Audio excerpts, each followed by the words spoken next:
Assalamu alaikum wa rahmatullahi wa barakatuh. Welcome back to another episode of Revert's Reality. We are on our 25th episode, mashallah. I am Nahela Morales, and I am here with my co-host, Sister Orenda Dadkhah.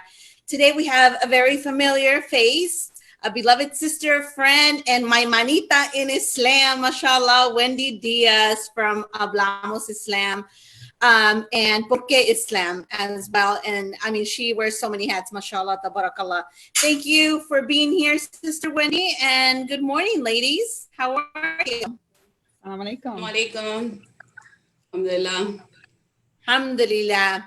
So if you haven't noticed, I am wearing my sarape.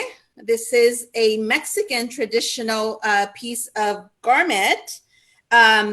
And it's normally worn in the winter because it's made out of wool, so it's very warm. Today we are... Oh, we lost your voice, Nahela. She got frozen. What? Sister Nahela, started a organization, Hablamos Islam, and she'll tell us a little bit about it, mashallah. And we also are going to touch base on the different attributes or names that we are labeled with. Sister Wendy wrote a very fruitful and beneficial article not long ago, which we plan to post in our page, inshallah, so you guys can read about it as well, for the things that we don't cover today. For those of you that don't know, Islam has been growing and is growing here in the U.S. and throughout Latin America. Sister Orenda, mashallah, she is Caucasian. So we are going to be interviewed today by her. So I'll pass the mic to Sister Orenda. Assalamu alaikum, everyone. Thank you for joining us today. Make sure if you have any questions or comments, put it down below for us. And if we don't get to it today, we will make sure we address it after our episode. So there was a national survey done in 2017 that put Muslim American community at an estimated population of 3.45 million. And of those 3.45 million people, 8% are Latino Muslims in the United States. So we have a good growing percentage of Latino Muslims or that are up and coming. And I wanted to ask Sister Wendy, in her article, it was very interesting. This is a very new subject for me. I haven't really been introduced to the Hispanic community or Latino community until I met Sister Nahela, and through her, I've met a number of other sisters and brothers. And so this isn't something I've been familiar with. So it's been very fascinating because as converts, we always hear how we feel kind of a little bit different from the born Muslim community, and we feel a little bit isolated. And we don't realize that everybody comes, you know, we're a variety of converts or new Muslims or reverts. And each one of us comes with our own culture and our own identity and from different countries. So it was very fascinating to me to read this article and hear the difference, because I hear the term Hispanic and I hear the term Latino. And now we have a new term that we hear online now called Latinx. And I wanted to ask Sister Wendy, what's the difference between those three terms? Bismillahirrahmanirrahim. So I covered this in the article that Sister Nahela mentioned. This is it's a newer term, Latinx, that's been floating around on social media. It became most popular in 2014. So it's only been 6 years since it's been circulated widely as it has, and it's actually gained a lot of traction since then. And it has a lot to do with identity politics, the issues of non-binary versus binary, and whether the Spanish language is inclusive or not. And I mean, it's a fairly new argument. It's something that even in Latin America, this word was non-existent because it doesn't come from the Spanish language. As far as the term Hispanic, then this this term began being used by the U.S. government to kind of classify all people coming from Latin America or descendants of Latin Americans all into one category. Because when you have, for example, you have black and white, but then you have a large group of people who are all Spanish speaking or coming from a certain region, how do we classify them all together? Because actually Latinos or Hispanics, we're all we come from all races. And we come from all these different countries, right? 22 different Spanish speaking countries. So how can we classify all these people into one? So they decided to use the language that binds us together, or most of us, right? Which is the Spanish language. And anything having to do with Spain, right? These countries that were once controlled by Spain or colonized by Spain. So that's where the term Hispanic came from. It actually comes from Hispaniola, which is from España or Hispania, Spain in Spanish, España. So then they derived this term Hispanic. So it's anyone that is coming from these countries that were once colonized by Spain. And then what happened? This was back in, I believe it was the late 60s that this term came about. But then what happened? People from Brazil, Belize, and other countries where Spanish is not the main language, they were no longer included in that group, right? So that set up a different problem. So then the argument came, well, Hispanic doesn't really encompass all the Latin Americans. So how do we classify them all together again? So then the term Latino came about, which comes from Latin. So anyone that's coming from a place where the Latin language was the main root, or the main, their languages came from Latin, then they came from, so that would be Latino or Latin American. So that was why this term came into use. And it's, then when you use the term Latino, you're also including Brazilians and people from countries where Spanish is not the main spoken language. So, I mean, there's a lot of history in these terms. And what I suggest is that everyone really read up on them before they use them, so that they understand and know why they're being used. That's the main thing. I think it's very interesting because you would get confused depending on where you're from. Then you would use the term Latino or Latina or the term Hispanic. Is that correct? Like, right. What so part of the world? Before these terms came about, people were they were Mexican because they came from Mexico, Puerto Rican because they came from Puerto Rico, Cuban because they came from Cuba, and so on and so forth. Mm-hmm.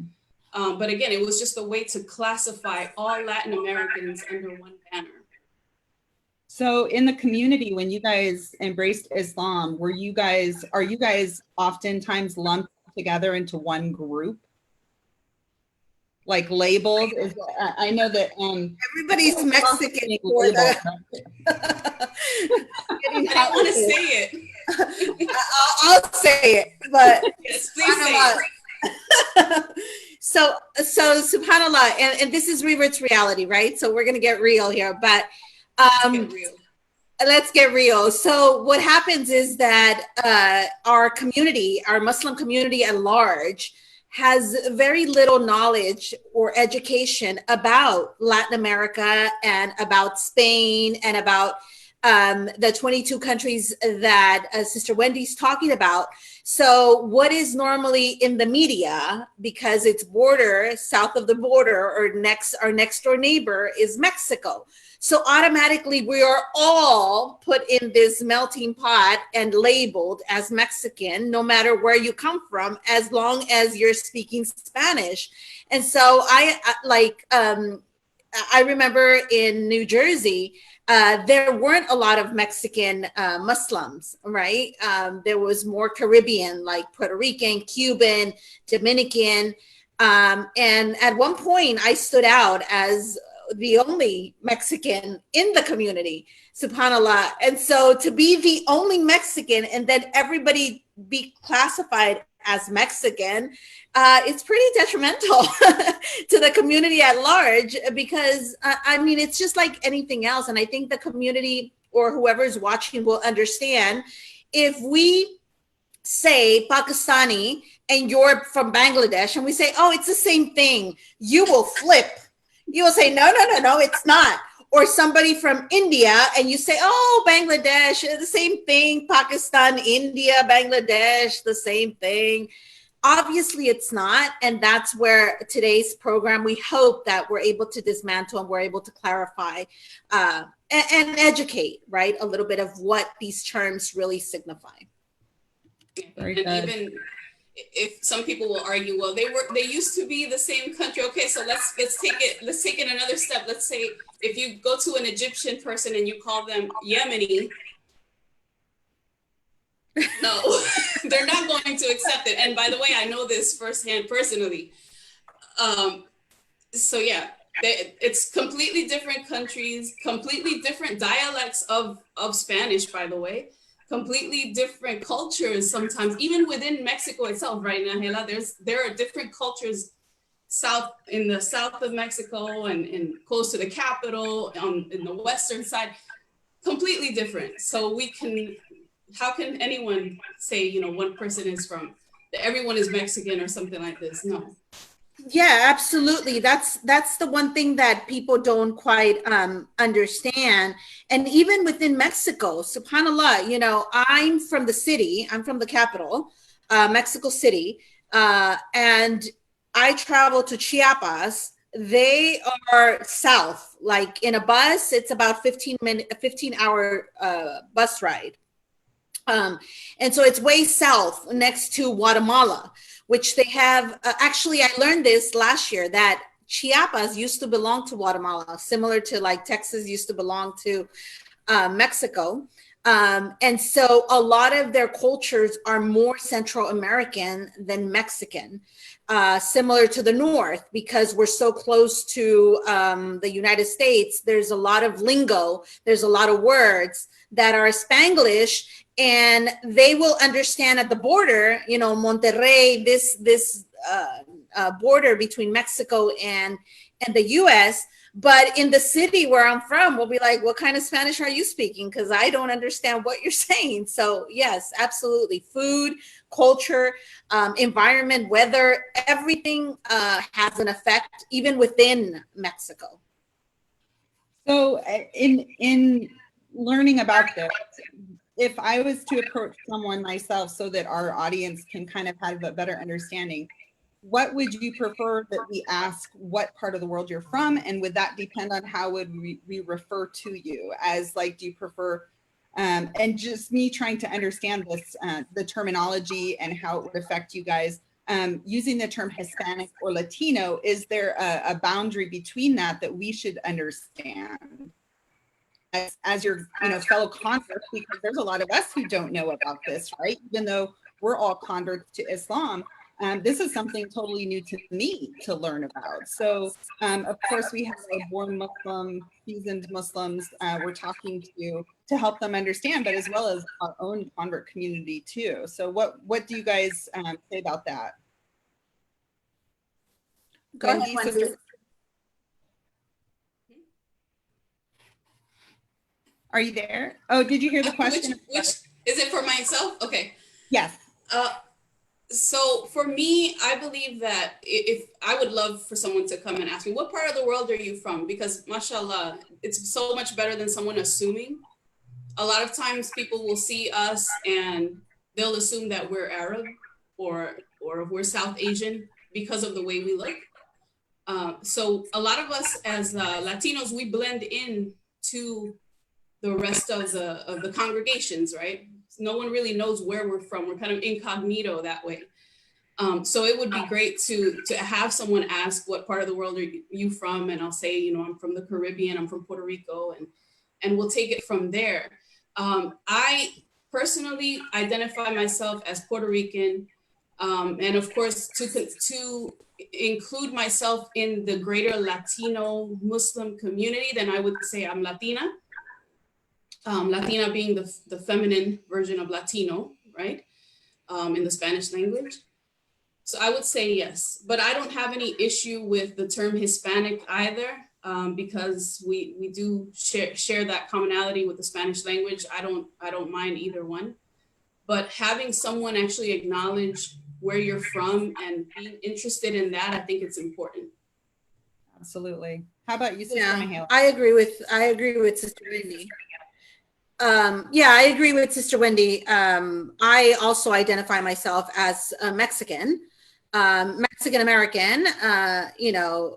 The reason is because we are in North America, and not necessarily because I am in the United States of America, even though I do have a dual citizenship.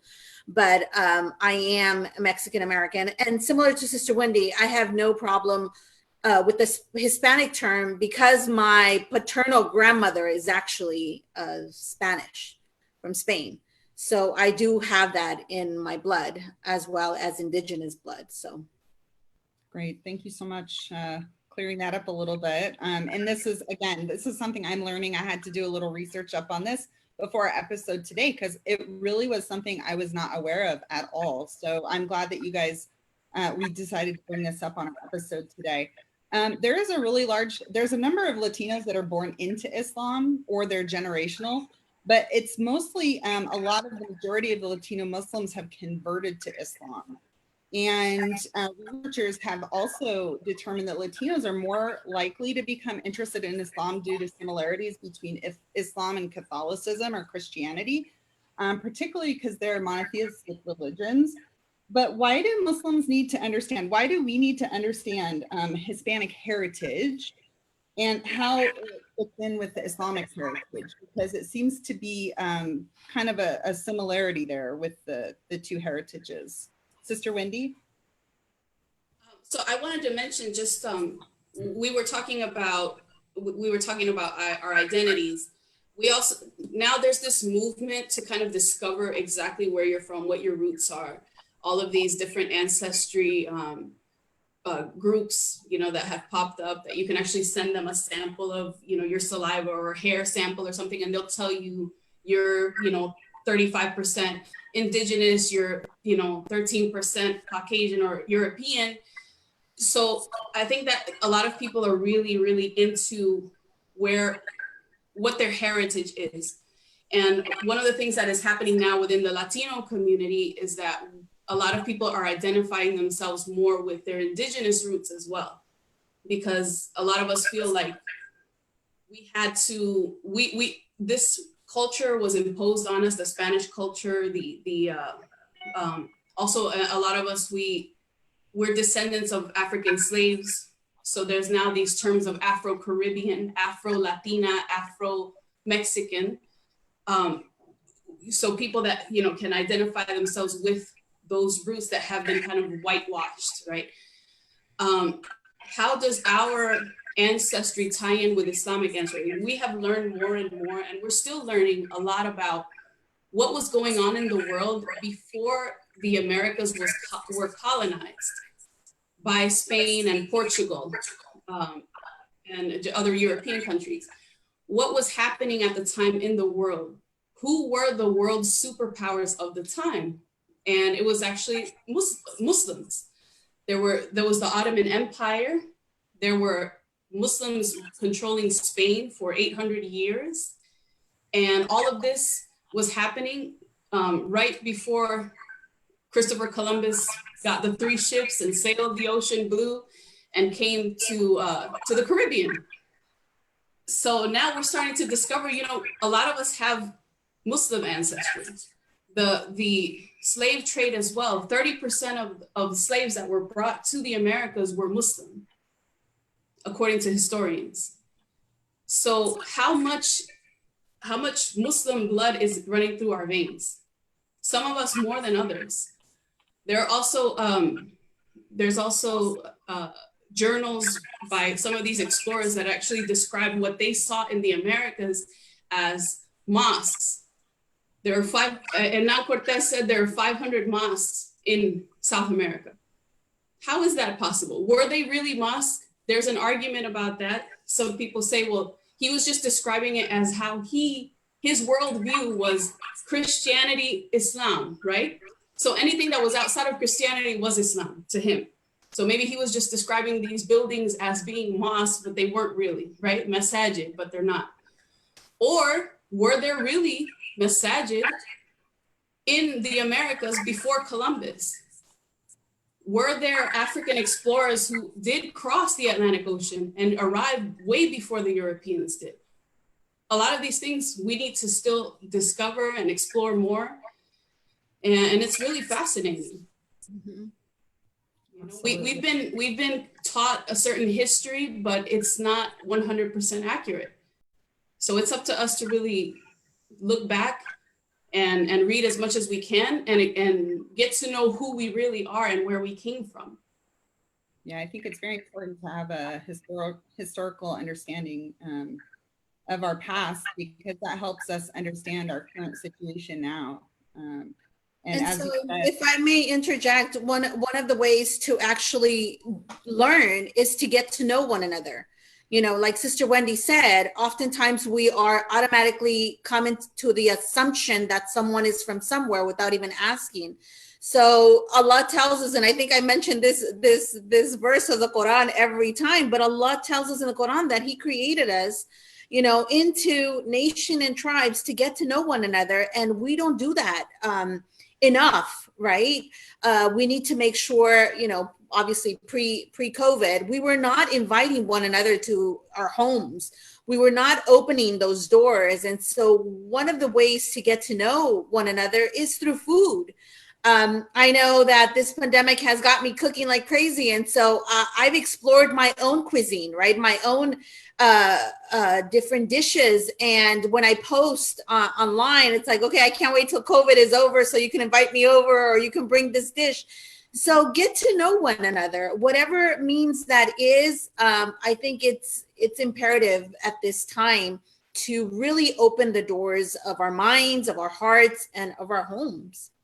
absolutely, absolutely, and hopefully we'll Get to know back to that. get to know ourselves and also get to know each other. Right. Absolutely.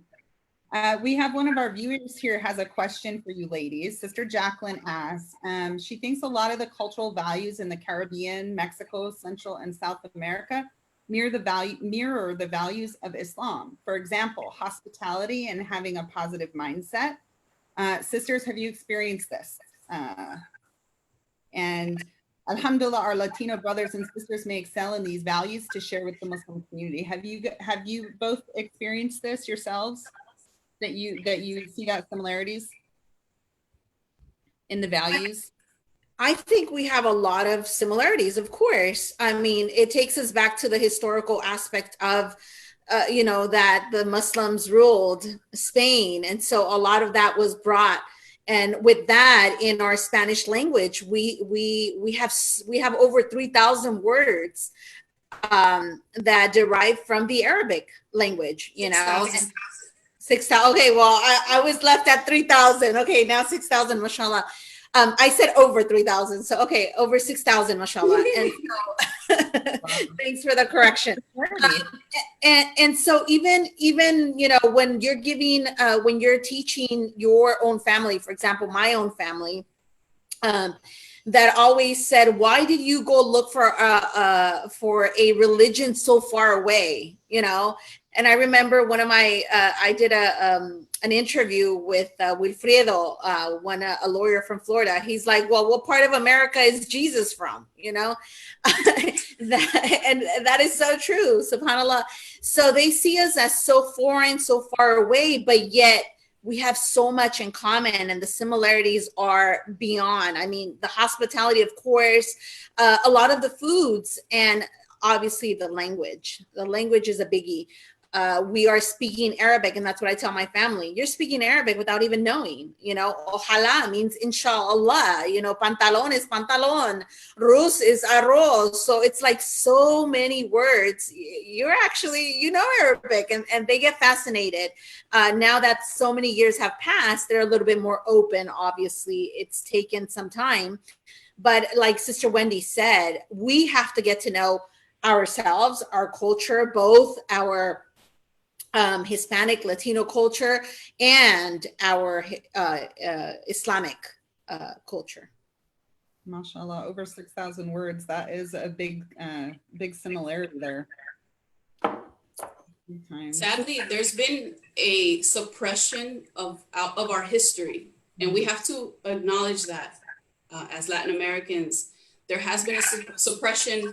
There was a suppression of the African religions, of the slaves that were brought over, who formed communities. And actually the first slave revolt that happened in Brazil ever, you know, after the slave trade began and the slaves arrived in the Americas, the first slave revolt was led by Muslim slaves.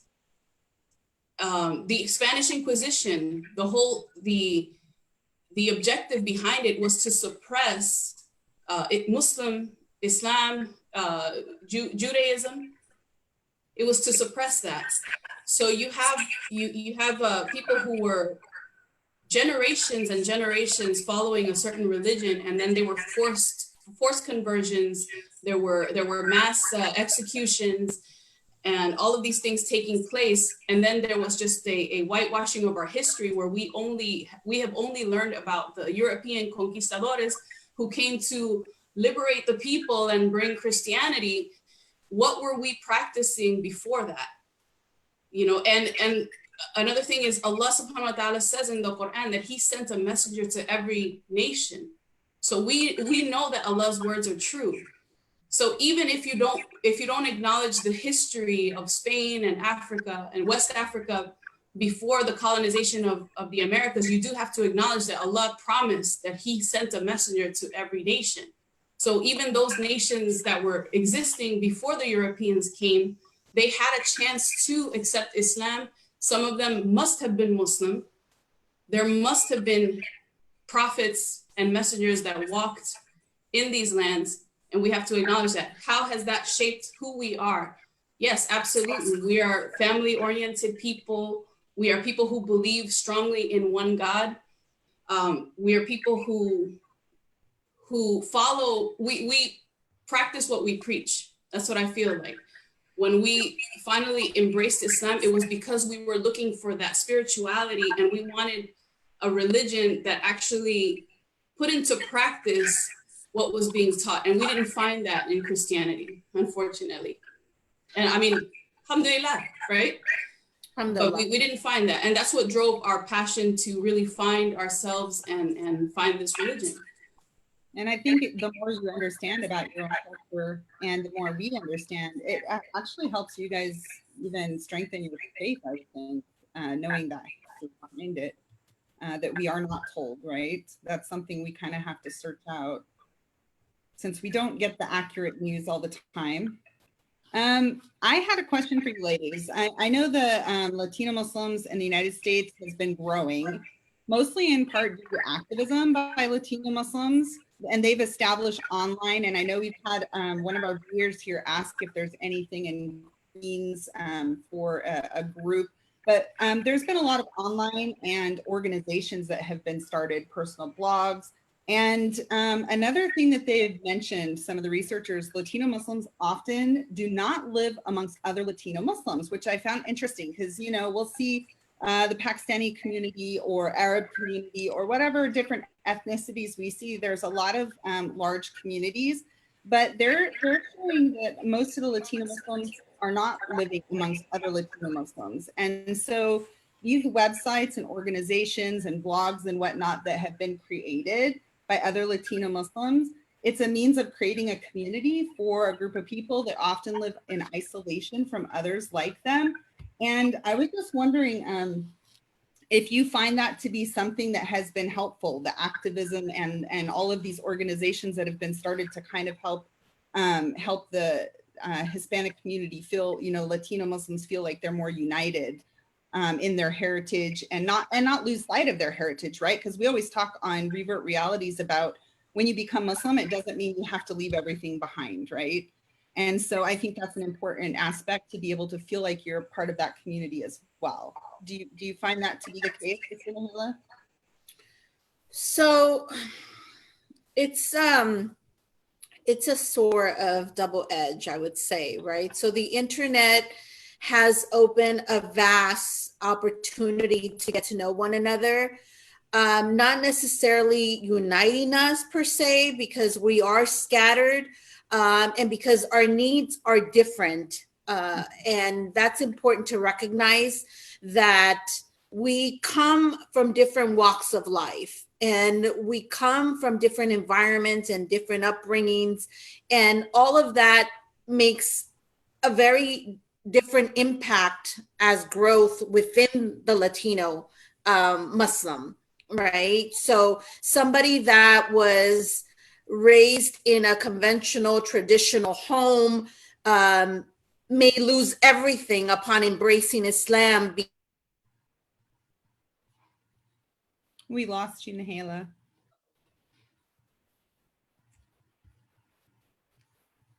Let's see if she doesn't come on in a sec, you want to go ahead, Sister Wendy, if you have any thoughts on that, how to stay true to yourself, and if those organizations are something that has helped contribute to your practice my religion. Am I back? Sorry. Am I back?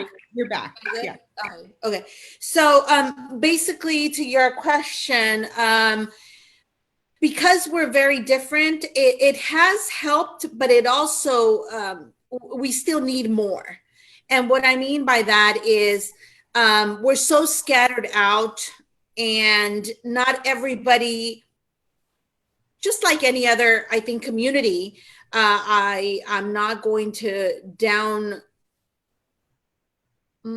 trying to use the words correctly here, but we come from different walks of life, and because of that, everybody is different, and not everybody can live in Richardson per se, or live in this zip code, and therefore we cannot all be together, like, let's say, here in my city, the Pakistani or the Asian community, right? They all live within the same premises. I mean, literally, they bought an entire square, and they have built a community where their right neighbor is Muslim, their left neighbor is Muslim, across the street they're Muslim, and we are not there yet. Inshallah, I think we will get there. But again, we're just so scattered, and we're so spread out because the dawah has been that way. We lost your sound again, Sister Nahela. Not yet.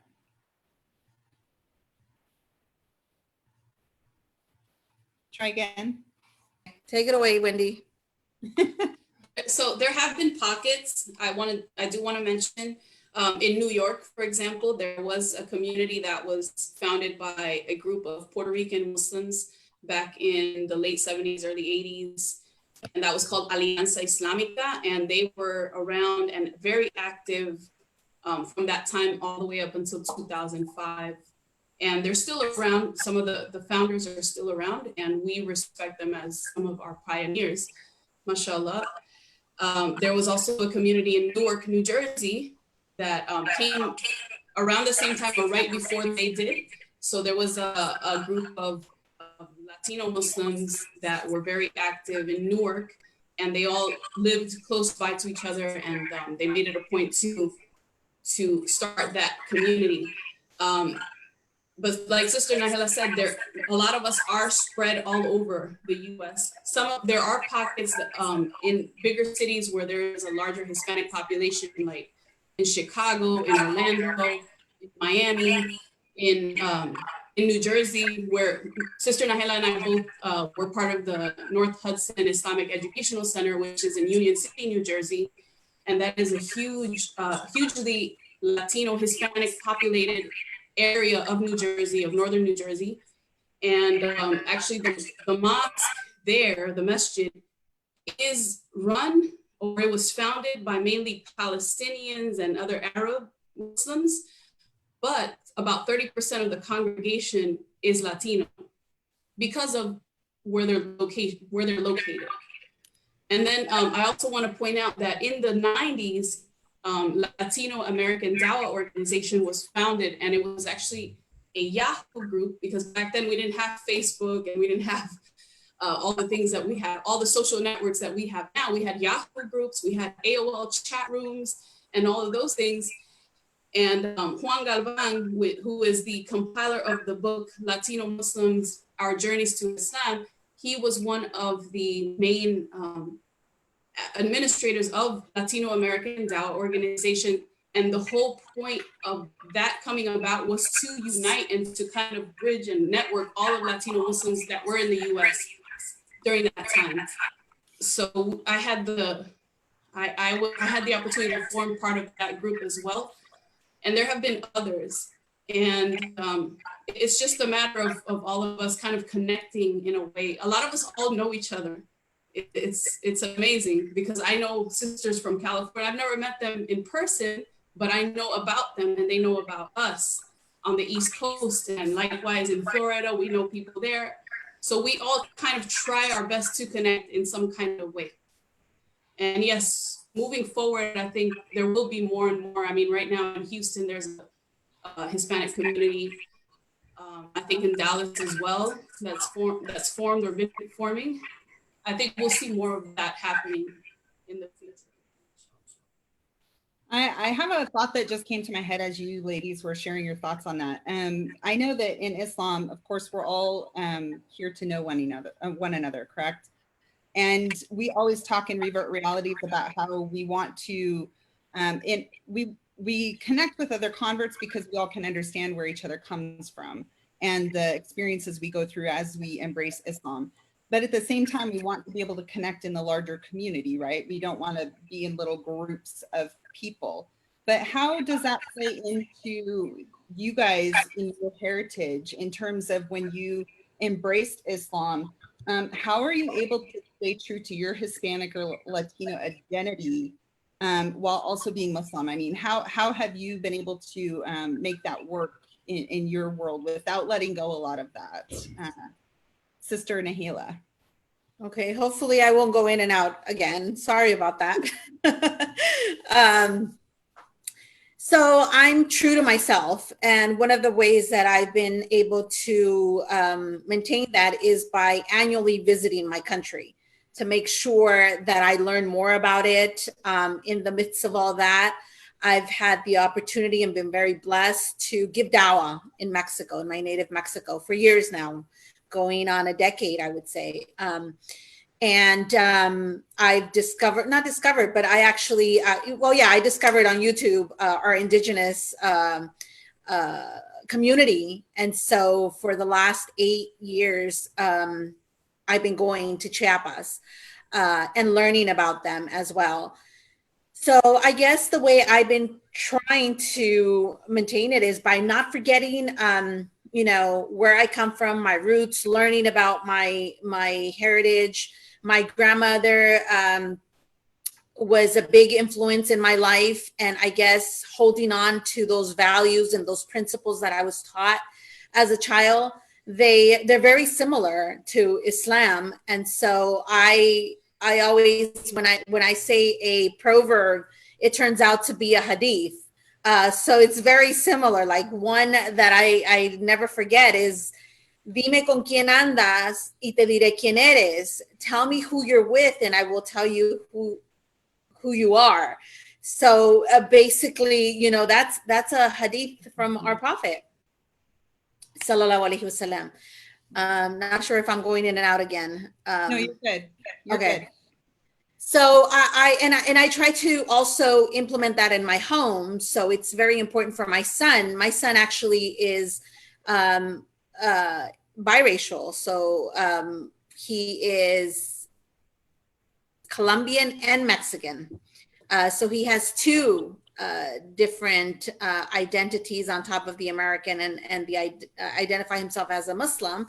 And I try to make sure that we learn about it. We've been to Colombia as well as Mexico, and he visits his family, and he makes sure to foster, the two identities.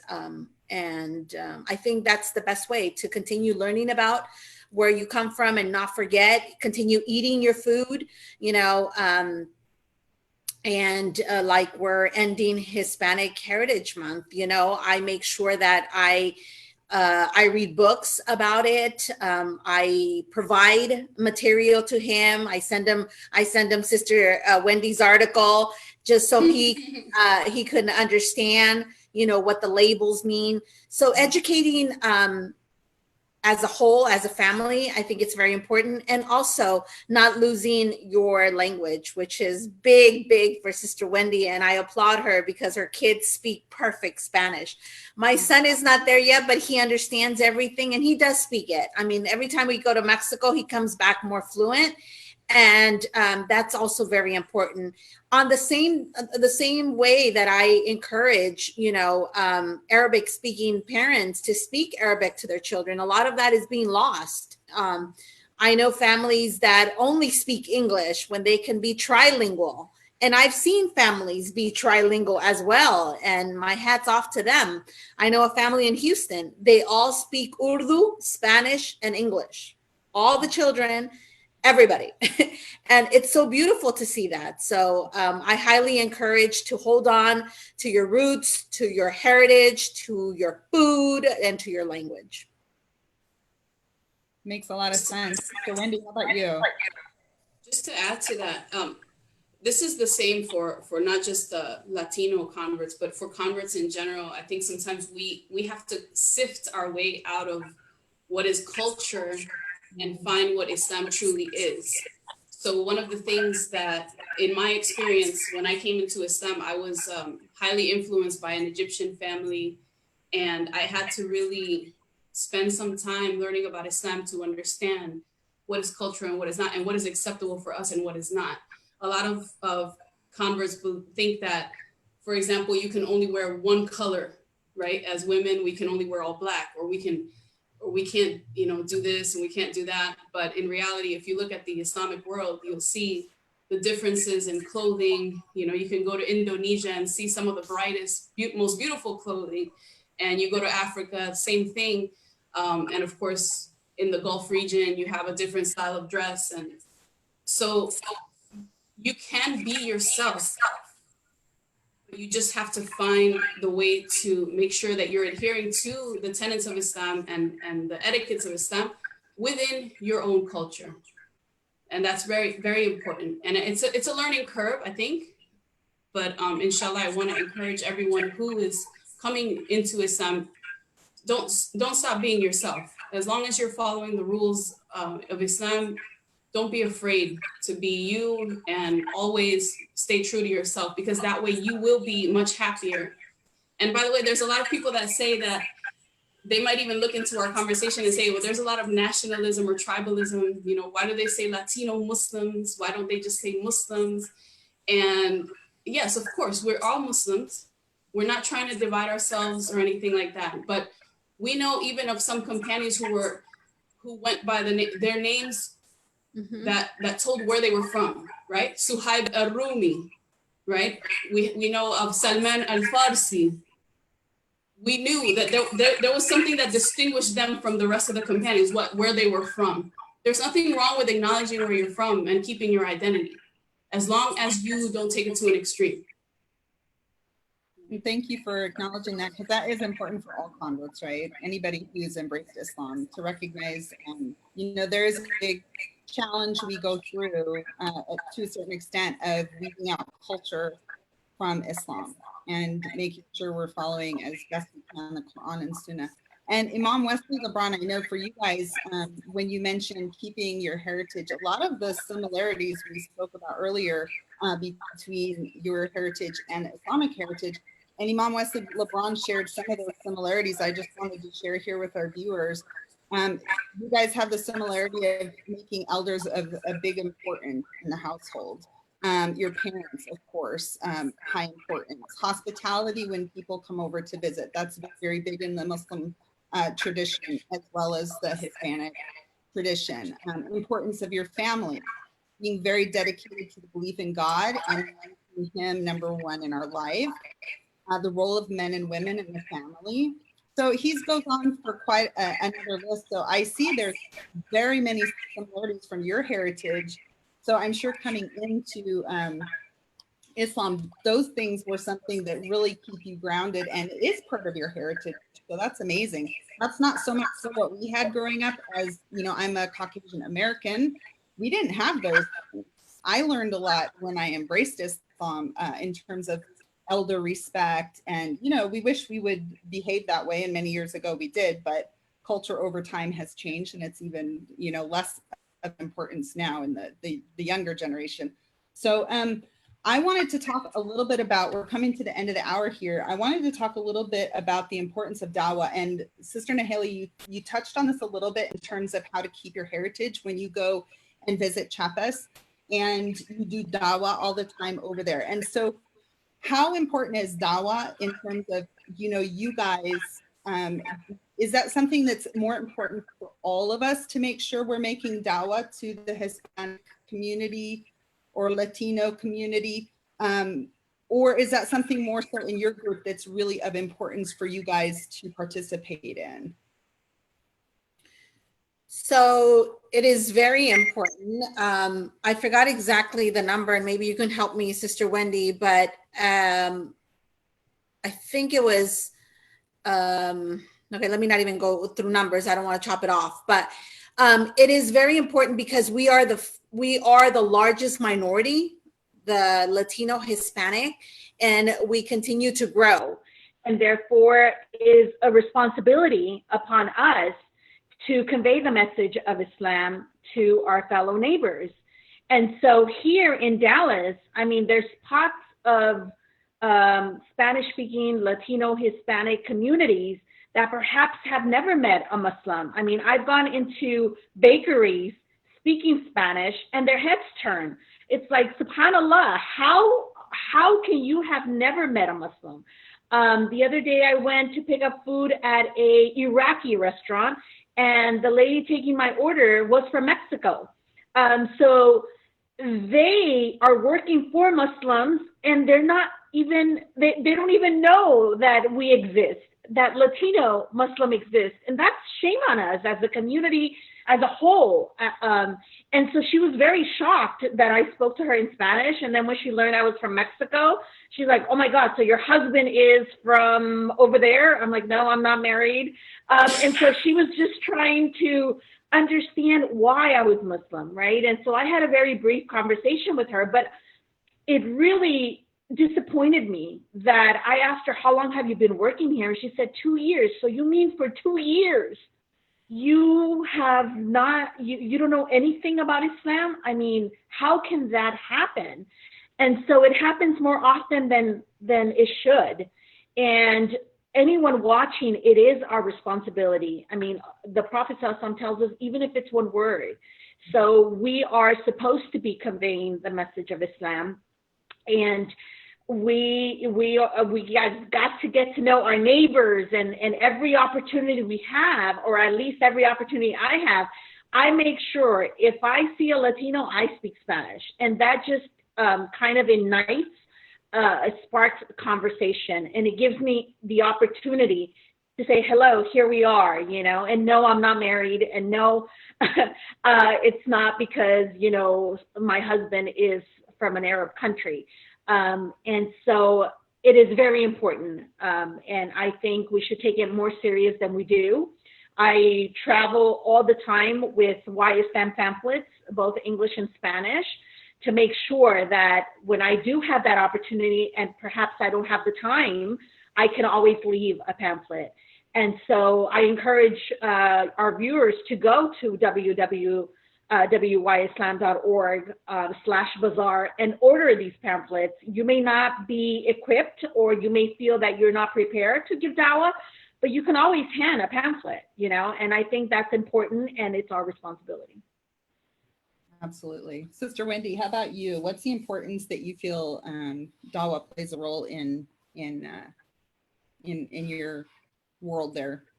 Some scholars are of the opinion that if Muslims are living in a non-Muslim land, that we should be giving dawah, right? That it's part of our responsibility, that we can't get out of it, right? One of the unfortunate things that has happened is that prejudice has permeated the Islamic community. And so you'll see, like Sister Nahela pointed out, that's one of my pet peeves, is to see a Hispanic person working in the, sometimes even in the masjid, you know, they'll be doing landscaping, or someone will be actually cleaning the masjid or something like that. And they don't know anything about Islam. No one has handed them a Quran. No one has even smiled at them. You'll see people just walking through and not even giving them a second glance. And so what impression does that give those people of the Muslim community? I've heard from other Hispanics who say, well, Muslims are not nice. They always look mean. They always look like there's something wrong, and they have this face. That face that you have, maybe you're having a bad day or something like that, but you have no idea what impression you're giving off by doing that. And we are representatives of our faith. So we have to make sure that we're smiling, that we, especially around these people who are new to the community, make sure that you're smiling, make sure you give them your best impression, and also offer them a Quran. Some people will say, oh, well, it's because I don't speak Spanish, but you don't have to speak Spanish to smile. You don't have, just hand them something to say, here you go. You know, this is from me to you. This is a gift. Who turns down a gift, right? And by the way, this is very shameful of me to do, but I have this little book. Go ahead. Yeah. I have this little book that I published on Amazon, part of some of the books that I have available right now. And it's called Yo Hablo Islam, I Speak Islam. And it's a little vocabulary book where it has the terms in English and in Spanish. And a lot of it has to do with Islamic identity. So how do you say Muslim woman? How do you say God is one, and all of these things? It's in this little book. So if you want to just grab yourself one of these, don't make the excuse that you don't know Spanish. You know, just say hola. It sounds like Allah, right? So there you go. It's not that difficult, and it's not an excuse. Honestly, we should be sharing this message. We shouldn't be looking down on anyone, no matter where they're from, no matter what job they're doing. And by the way, the Latino, Hispanic, Latin American community in the US, not all of us are laborers. Not all of us are cleaning. Not all of us are construction workers. A lot of us, are professionals. Even some people who come to the US and they're doing some of the labor work have PhDs back home in their countries, okay? So we have to treat people with the respect that they deserve.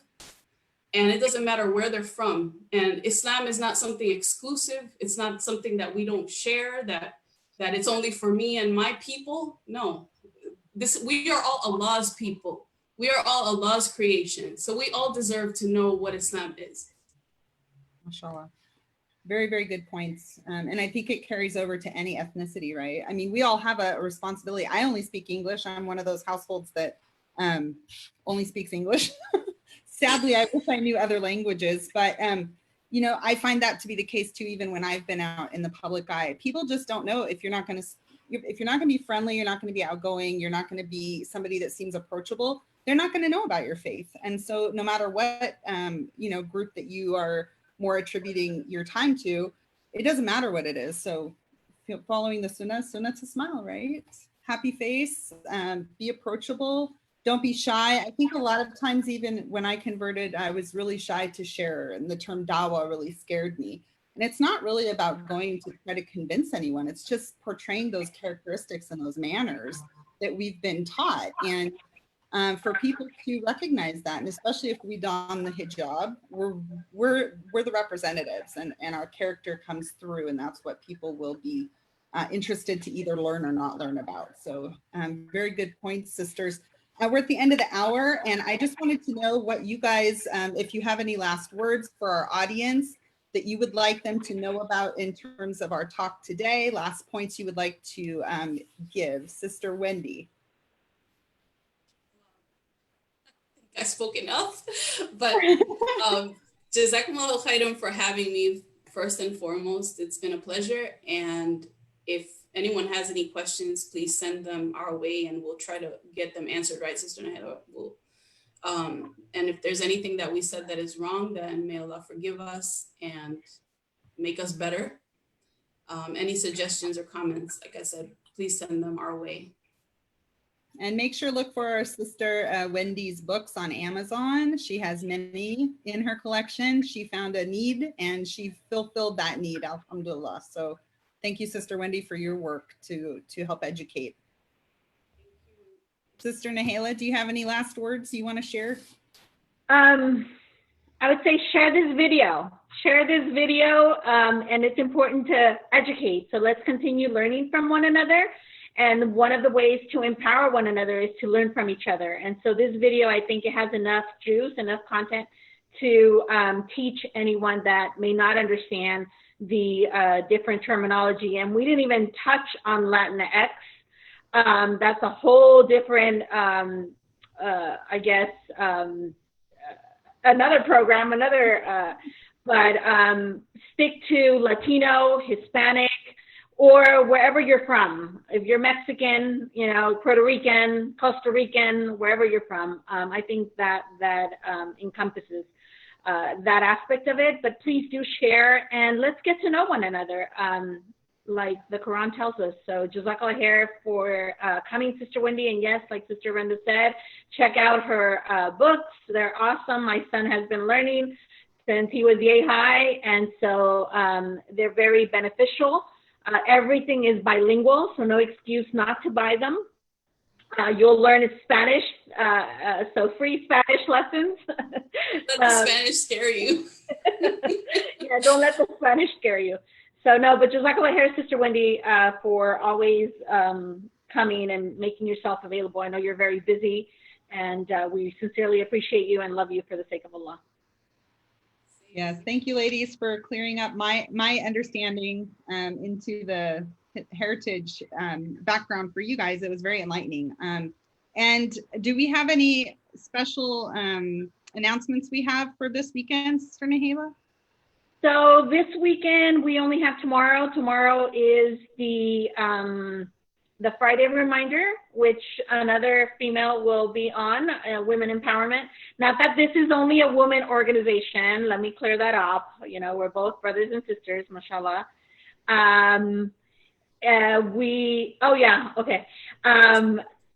So let's see. We have tomorrow's Friday reminder. It's Sister Jackie, mashallah. She has the story. Oh, Sister Nahela, we lost you again. What she's trying to say is that this Saturday, October 17th, from 7 to 9, we have Living the Legacy in the Footsteps of the Prophet, and this is a Y Islam event online, virtual. Please join us. It'll be a pleasure to have all of you there. So on the Y Islam page on Facebook Live, 7 to 9 p.m. on Saturday, and that's 7 to 9 Eastern. Very good. Yeah, so I think I'm back. Sorry. Yeah, good. Sister Wendy. That worked out. that did work out. So no, Jazakallah khair. Next Thursday, we start a new Sira program, inshallah, and we'll let you know more about that. Make sure to share our content. It's important for us to, that's another way of conveying the message of Islam, by sharing everything that we post and inviting people to the way of our faith. And that's it for me, Sister Orenda. Jazakallah khair, Sister Wendy, for joining us again on our episode today. And thank you all the viewers for tuning in. Make sure you have any comments or questions, put it in the comments below, and we will get to that as soon as we can. And we will add the information that we spoke about today in the comments as well. And inshallah, we see you guys next week on our next episode. Thank you all for joining us. Assalamu alaikum.